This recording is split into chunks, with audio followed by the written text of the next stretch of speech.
Bonsoir à tous, heureuse de vous retrouver pour ce rendez-vous d'information francophone sur Al-Oula. Voici les titres de l'actualité.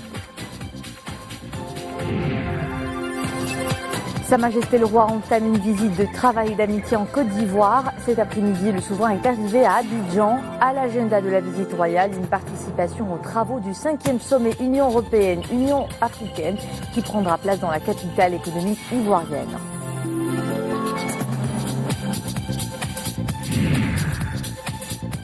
Une nouvelle visite royale qui consolide l'ancrage africain du royaume à la faveur de la vision de Sa Majesté le Roi pour une coopération sud-sud, solidaire et agissante au service du citoyen africain. L'œuvre de feu l'artiste plasticien Mohamed El-Qassimi restituée dans un catalogue volumineux retraçant l'évolution et les particularités des travaux de cet artiste engagé qui a tiré sa révérence il y a de cela 14 ans. Sa Majesté le Roi Mohamed VI effectue à partir d'aujourd'hui une visite de travail et d'amitié en Côte d'Ivoire. Un communiqué du ministère de la Maison Royale, du Protocole et de la Chancellerie précise que le souverain participera également aux travaux du 5e sommet Union africaine-Union européenne qui se tiendra à Abidjan mercredi et jeudi prochain. En effet, cet après-midi, Sa Majesté le Roi est arrivé à Abidjan, à l'aéroport Félix Houphouët-Boigny. Le souverain a été reçu par le président ivoirien Alassane Ouattara et son épouse, Madame Dominique Ouattara. Lors de cette visite de travail et d'amitié, le souverain est accompagné de son Altesse royale le Prince Moulay Rachid et de son Altesse le Prince Moulay Ismaïl. Au cours de cette visite, Sa Majesté le Roi participera aux travaux du 5e sommet Union africaine-Union européenne qui se tiendra mercredi et jeudi prochain dans la capitale économique ivoirienne. À sa descente d'avion à l'aéroport international Félix Houphouët-Boigny d'Abidjan, Sa Majesté le Roi Mohamed VI, accompagné de son Altesse royale le Prince Moulay Rachid et de son Altesse le Prince Moulay Ismaïl, a été accueilli par le président ivoirien M. Alassane Dramane Ouattara, accompagné de la première dame de Côte d'Ivoire, Madame Dominique Claudine Ouattara. Le souverain a été également salué par le vice-président ivoirien Daniel Kablan Duncan, le Premier ministre Amadou Gon Coulibaly et par plusieurs autres personnalités. Dans le cadre des relations maroco-ivoiriennes, la coopération économique, dense et mutuellement profitable se veut naturellement un corollaire logique des liens politiques et diplomatiques d'exception que les deux pays ont de tout temps su entretenir. Hissées au rang de l'excellence, les relations entre les deux pays ont enregistré ces dernières années un élan considérable, reflet de la volonté constante des deux chefs d'État, Sa Majesté le Roi et le président ivoirien, de consolider davantage ce partenariat modèle. Et la visite de travail et d'amitié qu'a entamé Sa Majesté le Roi à Abidjan n'est qu'une nouvelle illustration de l'engagement et de la vision africaine du souverain. Sa Majesté le Roi a été salué à cette occasion par les chefs des hauts commandements, forces armées, gendarmerie, police, des membres du gouvernement et par de hautes personnalités ivoiriennes. Conscient des potentiels qu'offrent les deux pays, ayant en capital commun une confiance que les deux parties ont su forger au fil des temps, le Maroc et la Côte d'Ivoire demeurent résolus à donner un dynamisme toujours renouvelé à leur partenariat économique en l'inscrivant dans la durabilité. Le Royaume du Maroc et la République de Côte d'Ivoire représentent un modèle éloquent de la solidarité africaine multidimensionnelle. Les deux pays ont su dessiner les contours d'un engagement constant en faveur d'un avenir harmonieux des deux pays, des deux peuples et du continent africain dans son ensemble. Entre Rabat et Abidjan, les liens sont fondés sur le respect mutuel, une solidarité agissante, une vision commune. La présence de Sa Majesté le Roi Mohamed VI donne un éclat particulier à ce sommet Union européenne-Union africaine. Et la Côte d'Ivoire et le Maroc sont deux grandes nations et qui ont des relations exceptionnelles et qui ont réussi à mettre en place un partenariat exemplaire. Et Cela montre l'ancrage du royaume chérifien en Afrique au sud du Sahara, et c'est un exemple pour le monde entier et pour l'Afrique, et qu'un partenariat sud-sud peut bien fonctionner. Cette 5e visite de Sa Majesté le Roi sera l'occasion de faire le suivi d'un certain nombre de ces projets, de donner une impulsion encore plus forte à cette relation bilatérale, et ça sera également l'occasion de poursuivre cette tradition de concertation entre Sa Majesté le Roi et son frère le président Ouattara sur les questions régionales et internationales. Les deux pays sont des pays qui pèsent sur la scène africaine, des pays qui ont leur crédibilité et des pays qui ont leur implication toujours constructive pour faire avancer l'agenda africain en termes de paix, de stabilité et de développement. Après une brève pause au salon d'honneur de l'aéroport, le cortège des deux chefs d'État s'est dirigé vers le lieu de résidence du souverain à Abidjan.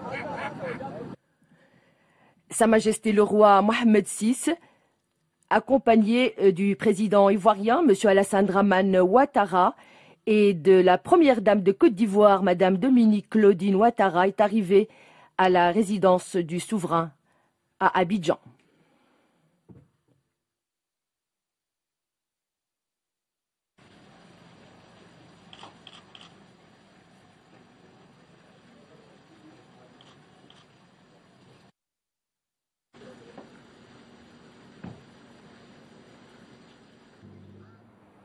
La nouvelle visite royale dans ce pays du continent renvoie encore une fois à la volonté du royaume de consolider un modèle de coopération agissante et solidaire, le partenariat sud-sud.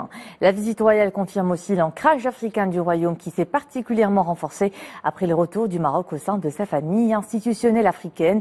Le royaume est d'ailleurs convaincu que la coopération sud-sud est un facteur clé pour la réalisation des objectifs de développement durable à l'échelle du continent. Nisri El-Hamdawi. L'orientation du Maroc vers l'Afrique, un choix dicté par la volonté du royaume d'enclencher toute une dynamique de développement durable au profit des peuples du continent. Ces 10 dernières années, le Maroc a brillé par sa présence en Afrique. De nombreux accords ont été signés avec des pays francophones mais également anglophones de cette région. Ainsi, la coopération sud-sud prend-elle tout son sens. L'Afrique est un grand continent par ses forces vives, ses ressources et ses potentialités. Elle doit se prendre en charge. Ce n'est plus un continent colonisé, c'est pourquoi l'Afrique doit faire confiance à l'Afrique. Elle a moins besoin d'assistance et requiert davantage de partenariats mutuellement bénéfiques, plus qu'une aide humanitaire. C'est de progrès, de développement humain, de projets de développement humain et social dont notre continent a le plus besoin. Cette orientation prend forme. Des banques marocaines sont présentes dans près de 20 pays subsahariens. Aussi, de grandes entreprises nationales trouvent en terre africaine des filières porteuses. Le Maroc vraiment montre l'exemple. Comme je l'ai dit, à travers les infrastructures, la formation et même l'éducation, même au niveau des choses, de la formation des imams. Chaque année, c'est au moins une centaine d'imams ivoiriens qui sont formés au Maroc. Donc c'est des gestes à saluer et nous continuons que cela s'amplifie et se perpétue. Le rôle du Maroc en Afrique est prépondérant parce que tous les pays africains envient un peu ce que le Maroc a déjà réussi en Côte d'Ivoire. Et comme ça, tous les pays africains souhaitent aussi que le Maroc soit aussi présent chez lui. Donc le Maroc intervient comme ça dans beaucoup de pays en Afrique et le Maroc est totalement accepté dans tous ces pays à l'instar de la Côte d'Ivoire. Il faut dire que le Maroc joue aujourd'hui un rôle vraiment de leader en Afrique, vraiment qui donne à espérer la coopération sud-sud, surtout avec le retour du Maroc à l'Union africaine et puis la décision du Maroc d'entrer au niveau de la communauté économique de l'Afrique, des États de l'Afrique de l'Ouest, qui a été accepté par cette communauté. Il faut dire que le Maroc aujourd'hui va jouer un rôle très important, comme je le dis, dans la coopération sud-sud, avec de grands projets vraiment de développement en termes d'infrastructures économiques, en termes de coopération économique. Le retour du Maroc au sein de l'Union africaine vient insuffler une nouvelle dynamique à la coopération sud-sud. L'occasion pour le Royaume d'élargir le cercle de ses partenaires et ses domaines d'intervention. Excellences, Mesdames et Messieurs, Ce constat conforte le Maroc dans son choix de l'Afrique. Ainsi faisant, mon pays opte pour le partage et le transfert de son savoir-faire. Il propose de bâtir concrètement un avenir solidaire et sûr. Nous enregistrons avec fierté que l'histoire nous donne raison. Le Maroc ne rentre pas dans l'Union africaine par la petite, mais par la grande porte. L'accueil chaleureux que nos frères africains nous réservent aujourd'hui en témoigne.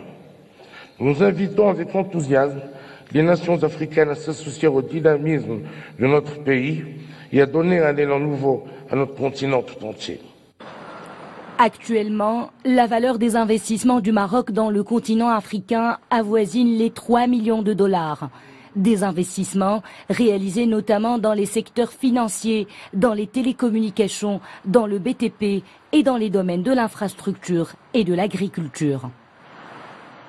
Et c'était un reportage réalisé depuis Abidjan par Abdelrahman El-Hilali. Actualité législative maintenant. La Chambre des représentants tient demain une séance plénière consacrée aux questions orales relatives à la politique générale du gouvernement, auxquelles répondra Sadil Etmani. Cette séance débutera à 15h30.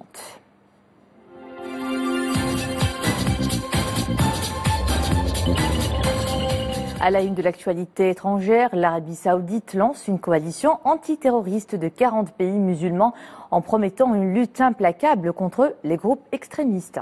À Riyad, une réunion des ministres de la Défense de ces pays d'Asie et d'Afrique marque le lancement de cette coalition. À cette réunion, le Maroc est représenté par le ministre délégué chargé de l'administration de la Défense nationale. Dans une allocution, Abdeltef Loudi a réaffirmé le soutien du Maroc aux efforts de la coalition visant à éradiquer les phénomènes de l'extrémisme et du terrorisme. Sous la conduite éclairée de Sa Majesté le roi Mohammed VI, le royaume sera un soutien à ses frères membres de cette coalition, précise le ministre, grâce à son expérience cumulée face au terrorisme. Abdeltef Loudi a aussi réitéré la solidarité constante du royaume avec l'Arabie Saoudite sœur dans la défense de sa souveraineté et sa sécurité.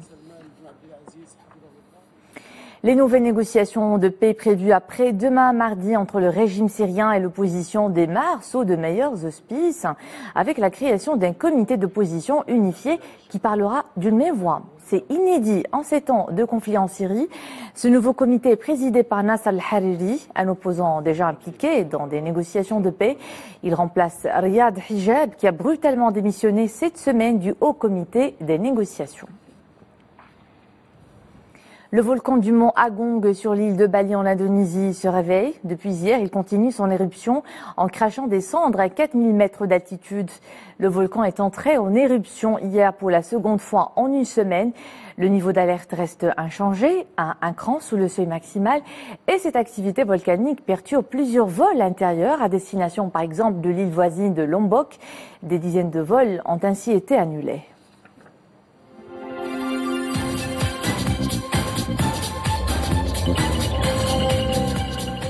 La Fondation Mohammed V pour la solidarité a pied d'œuvre dans l'Oriental. Une caravane médicale ambulatoire a sillonné cette semaine plusieurs provinces de la région avec des soins et des interventions de proximité.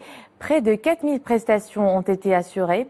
Tel Sant, dans la province de Figuig, est l'une des escales de cette opération humanitaire programmée en cette période marquée par le début de froid dans les provinces ciblées. Rachid Latabi et Nesri El-Hamdawi. L'affluence est palpable au niveau de ces unités médicales mobiles de la Fondation Mohammed V pour la solidarité. Nous sommes au centre de Tel Sant, province de Figuig. Au plus près de la population locale, tout un staff médical multidisciplinaire est mobilisé pour répondre aux besoins de santé des plus démunis. Cette campagne est venue au bon moment. En pleine période de froid, j'ai pu subir un examen gynécologique et j'ai également bénéficié d'une consultation en ORL. Tout s'est bien passé. Je suis venu accompagné de ma mère qui a bénéficié d'un examen des reins et d'un check-up gastro-intestinal. Je remercie le staff médical qui s'est déplacé pour nous prodiguer les soins nécessaires.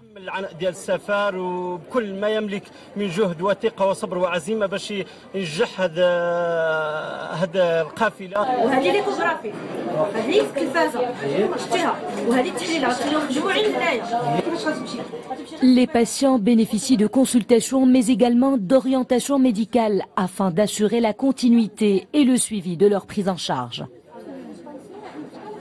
Plus de 4000 bénéficiaires ont bénéficié des consultations et de médicaments, ainsi qu'il y a lieu de souligner qu'un nombre aussi important de patients auront un suivi médical auprès de l'hôpital Hassan II de Bouarfa.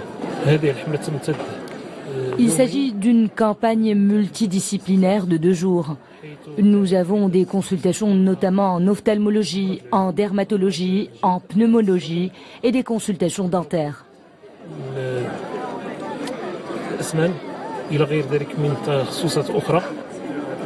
Telsint constitue la 2e étape de cette campagne médicale après celle de Bouarfa.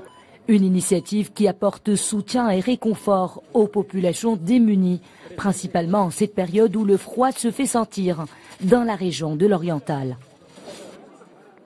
Je vous propose maintenant une échappée grandeur nature à seulement 20 km de Sfro. Un gîte écologique se met au vert et offre à ses visiteurs une expérience qui comporte tous les ingrédients de l'écotourisme, alimentation, construction et autres prestations pour le plus beau des souvenirs au cœur du Moyen Atlas. Reportage Saïd Miawesh, commentaire Zakaria Moukinbillah. Surplombant le barrage El El Fessi, ce gîte écologique est un véritable havre de paix. Des touristes profitent du beau temps pour passer un séjour dans la région. Un air frais, de la verdure et du relief, l'endroit est idéal pour apprécier les richesses en biodiversité de ce site naturel. C'est la première fois qu'on vient ici et on est sous le charme. Alors il y a la vallée, les arbres, les oliviers, le lac et même la faune, elle est superbe. Et les gens, on a un accueil exceptionnel. Là, je suis dans un pays inouï, incroyable, avec des oliviers partout. On cueille les olives avec un temps magique parce que chez nous il fait très froid. Sur place, les visiteurs peuvent déguster des plats traditionnels à base de produits bio. Ils peuvent aussi s'adonner à diverses activités, pêche, randonnée pédestre ou excursion, un accueil convivial et des services de qualité. Ce projet, il est magnifique, vu que l'entourage des voisins, ils sont magnifiques et la place, elle est bien située. C'est pour cela qu'il nous a donné un coup de pouce pour continuer et améliorer ce que nous pouvons faire. Le tourisme écologique attire de plus en plus d'adeptes. Il offre aux visiteurs des séjours en pleine nature et contribue à développer les activités socio-économiques de la région. Il était différent, toujours en quête de sa propre personne à travers ses œuvres et ses voyages. 14 ans après sa disparition, feu Mohamed El-Qassemi intrigue et inspire toujours autant. À Rabat, le catalogue des œuvres du défunt artiste plasticien a été présenté. Un ouvrage volumineux réalisé par Nadine Descendres qui a rassemblé les œuvres artistiques d'El-Qassemi. Retour sur le parcours de celui qui rêvait d'un monde meilleur. Abdelrahim Bichiri et Dominique Orlando. Présenter un ouvrage aussi bien documenté sur l'œuvre d'un artiste plasticien ne vaudrait sans doute pas grand-chose si en parallèle, comme c'est le cas ici, les œuvres elles-mêmes n'étaient données à observer. Dans le cas de Mohamed Qassemi, elles permettent de constater à quel point l'artiste était incroyablement prolixe et aussi très surprenant. Ça a été très difficile parce qu'il fallait identifier toutes les œuvres, les classer, rétablir un système de classement, une classification de style, et que Qassemi ne signait pas ses œuvres, ne les datait pas et ne leur donnait pas de titre.